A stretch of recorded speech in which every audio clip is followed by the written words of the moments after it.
সবার তো national ID নাই, কিন্তু বিদেশে যারা গেছে তাদের সবারই কিন্তু পাসপোর্ট আছে, তাই না? তো সেই জন্য এই পোস্টাল ব্যালটের ব্যাপারে যে রেজিস্ট্রেশনটা, সেই রেজিস্ট্রেশনটা পাসপোর্ট দেখেও যেন করা হয় আর কি।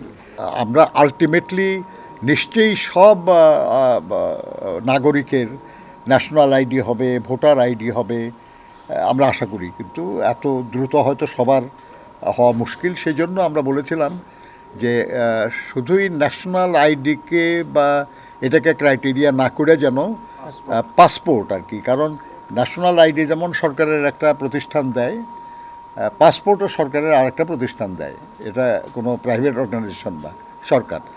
অতএব সেটাকে রিকগনাইজ করা এবং দরকার হলে সেটা ভেরিফিকেশনও করতে পারে বা নির্বাচন কমিশন, যে যদি মনে করে যে কারো পাসপোর্ট এটা সঠিক কি সঠিক না, তা ভেরিফিকেশন করতে পারে। কিন্তু পাসপোর্টকে ভোটটা হওয়ার ব্যাপারে এটাকে একটা ভ্যালিড ডকুমেন্ট হিসেবে গ্রহণ করার ব্যাপারে আমাদের তরফ থেকে আমরা বলেছি।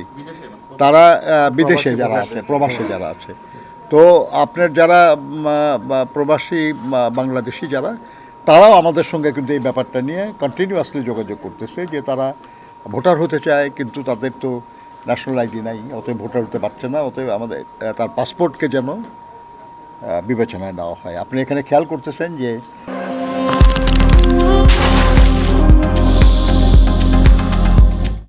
এক লক্ষ ৭৬,০০০ অলরেডি হয়ে গেছে। এটা তো সংখ্যা মোটামুটি বেশি মনে হয়, কিন্তু বিদেশে যে পরিমাণ বাংলাদেশি নাগরিক আছে সেই তুলনায় কিন্তু এটা মানে লিটল মোর দ্যান 1%, বুঝছেন না? কাজে আমরা চাচ্ছি আরও অনেক অনেক বেশি প্রবাসী বাংলাদেশিরা ভোটার হোক। তো সেই জন্য আমরা আবার আজকেও অনুরোধ করেছি যে পাসপোর্টকে যেন ভোটার আইডির করার ক্ষেত্রে ডকুমেন্ট, ভ্যালিড ডকুমেন্ট হিসেবে বিবেচনা করা হয় এবং প্রয়োজনে তারা এটা যেন ভেরিফিকেশনও করে নেয়। এটা তো আমাদের আপত্তি নাই, কিন্তু ওটাকে রিকগনাইজ করা হয় যে ভ্যালিড ডকুমেন্ট, বেসিক ডকুমেন্ট।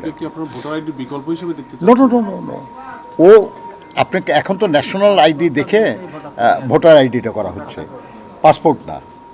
কিন্তু আমরা বলছি সবার তো ন্যাশনাল আইডি নাই, কিন্তু বিদেশে যারা গেছে তাদের সবারই কিন্তু পাসপোর্ট আছে, তাই না? তো সেই জন্য এই পোস্টাল ব্যালটের ব্যাপারে যে রেজিস্ট্রেশনটা, সেই রেজিস্ট্রেশনটা পাসপোর্ট দেখেও যেন করা হয় আর কি।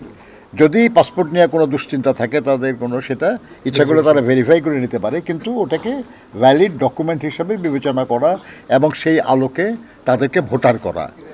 কাজে আমরা প্রবাসী বাংলাদেশিদেরকে ভোটার করার জন্য, নির্বাচনে অংশগ্রহণের সুযোগ দেওয়ার জন্য পাসপোর্টকে ভ্যালিড ডকুমেন্ট হিসেবে বিবেচনা করার জন্য আমরা অনুরোধ জানিয়েছি।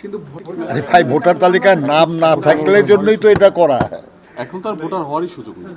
আছে এখনো, ওই যে আপনার যে বিভিন্ন জায়গায় বাকি আছে না এখনো নিবন্ধন হলেই তো ভোটার হবে পরে। আশঙ্কা থেকে করি আমরা, অনেক অনেক কারণ আছে, অনেক কারণ আছে। আপনি কখনো এই ব্যালট পেপার কোনো প্রাইভেট অর্গানাইজেশনে ছাপা হয় না।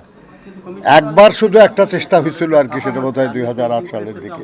আর্মি তো এটা তো প্রাইভেট না, তো এটা সরকার। আর্মি কি বেসরকারি প্রতিষ্ঠান নাকি?